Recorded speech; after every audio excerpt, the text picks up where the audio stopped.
Narvaez with Adam Yates on the wheel. Pogacar's down looking at Lipovic and Roglic. Jorgensen has gone here. Only, of course, is there as well, right on the wheel of Vingegaard. Tobias Allen Johannesson is moving right up into the top 10. It's proving to be a dream Tour de France for Una X. That's Vauclair, the latest to lose. And this is hotting up so early here. Well, all day the aggression's come from Visma Lease bike. They've been pushing the pace on the Col de Soulur, but since then UAE taken over, and not just feathering things on the front. They are going hard, and even with Narvaez not done, Adam Yates swings off. Acceleration. This is the lead out now, and it's Narvaez with 12k still to go. Pogacar's the only man on his wheel. It's not taken them 1.5 kilometers. Vingegaard already having a battle to keep the wheel, and this is Tadej Pogacar trying to prove that Sean Kelly, it's business as usual. Well, this is just crazy stuff, because we can see the way he's going to lead them out here, and off he goes, and we can see Vingegaard in difficulty already. That is that. First mountaintop finish of this Tour de France, and the world champion rides away as if there's no one else there.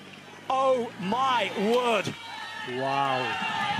Well, you know what they say about the danger level of a wounded wild animal, and that is Tadej Pogacar. After yesterday's crash, he has smashed them for now. Jonas Vingegaard, he had to chase hard when Narvaez started that attack lead out, but since then he stayed seated, didn't accelerate again, didn't really try to hold the wheel of Pogacar, but settled straight into a rhythm. Let's see how it develops over the next kilometre. I think he's the one that can do that, and you know, he is so explosive. But to do it at this point, you know, going on to a major climb, it is amazing the confidence this guy have, because you wouldn't maybe just give a little bit of a feel or see what the reaction would be, and maybe try again, but he just went full on, full gas, and we can see the damage he's done. But again, will he be able to continue on at this pace? Because we can see Vingegaard, he knew immediately, I'm not going to try and match this one, because if I do, I'm going to just go into the red, I'll totally blow up. And yeah, he is just working away at it. But yeah, we can see the advantage doesn't look distance-wise a lot, but yeah, there's quite a few seconds in here in this gap, because we're climbing at at a quite steep gradient already. Well, Jonas Vingegaard has settled into a rhythm and holding it around 9 seconds, but it's a matter of time before Tadej Pogacar settles into his own rhythm, recovers from the initial acceleration, and then starts to wind things up a bit. And he's just riding out of sight now around the corner. There's a lot of climbing still to go as Lipovic now launches his own attack from behind. Only the man to go with him yet again. So Haaland and Roglic now just having to ride their own tempos and watch the two younger men cruise away. Well, there's the internal Red Bull battle as well there, because very few seconds separate Lipovic and Roglic. But the two young men at the front, Only and Lipovic, continue to go forward, and they put a bit of time into those behind. It's now half a minute back into Evenepoel. And that's good news for Only.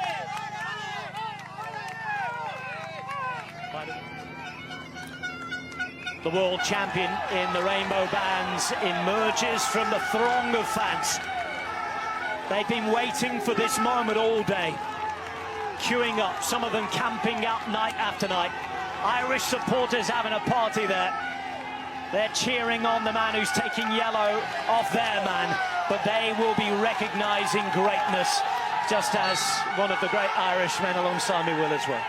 Yes, so we just get a picture there of Pogacar coming through the crowd there. This is just so familiar Tour de France stuff, mountaintop finishes. You know, we could see the motorbikes there trying to open the road for this man and get him through here. And, you know, the supporters from all over the world, they come out here and on these big climbs, this is what they come to see, and, you know, wait here for many hours to see those riders coming through.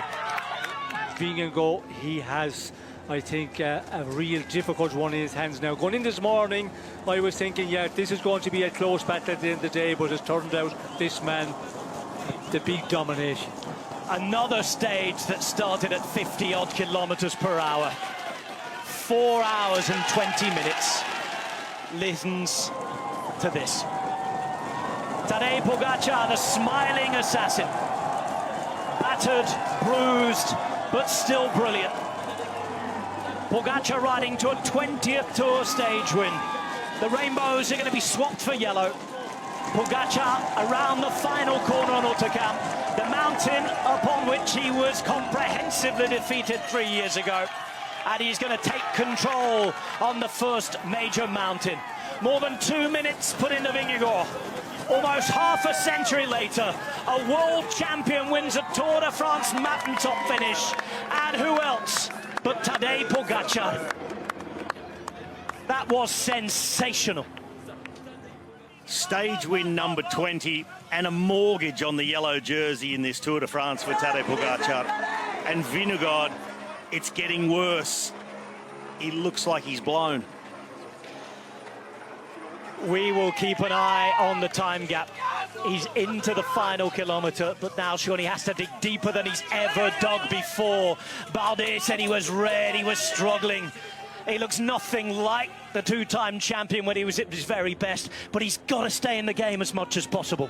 Well, he's just got to go all the way to the finish, and that's what he's been doing. He's, just staying in the game, continuing on to limit his losses, and that's all he can do for today. But we can see there, the expression on his face. He's really suffered on this one. Compared to Pogacar, he looked to be, much more at ease climbing up here, and there was still that 2-minute advantage. And yeah, this is a real bad day for this man, losing this amount of time to recover from it. But again, he has to just continue on, rally to the finish here, look at the situation, and just continue on this race. But it's going to be a big one to ask him to come back from here. Here he is, final few hundred metres. The worst ramps almost out the way. It's 1 minute 36 and ticking. Pogacar is already in recovery mode and off to the second of the trilogy of Pyrenean stages. Then we'll go to the Alps. There's a long way to go in this Tour de France, but it is already a long way back for Jonas Vingegaard. Down but not out. Pogacar in complete control. Vingegaard has to go back to the drawing board, has to find his very best again, has to recover, has to fight, because he's already a long way back in this Tour de France. 2 minutes 11 seconds plus the bonuses. That's now 3.5 minutes in the general classification between Pogacar and Vingegaard and Lipovic. This will be into third place. This will be the new white jersey, unless Remco Evenepoel can turn himself into a rocket in the final kilometre. The latter continuing to fight, to not give up. And Evenepoel on one of his worst days on a bike, but still fighting on. And that's what the rest have to do here. It's been a sobering day for most, Sean, at this Tour. It's been a glorious day for one. His name, yet again, is Tadej Pogacar. Well, this was a day was always going to throw up surprising results, and it's thrown up in all directions. We can see there the two men that were fighting for the general classification. This man Vingegaard, yes, coming out at the very bad end of it and losing that huge amount of time. And we can see other riders, just coming here and standing up to it and putting in great performances. But that is big mountain stages, and the first one we were all waiting with big expectations, and that's what we're seeing here this afternoon. Here's Gal, here's Roglic. It's 4:08 down to the former Slovenian champion and 5-time Grand Tour winner. But it's the Tour de France 2-time winner who needs something very special and a huge turnaround if he's to turn this around. Ola, yet another mark goes, another record goes. It's a world champion in the rainbow.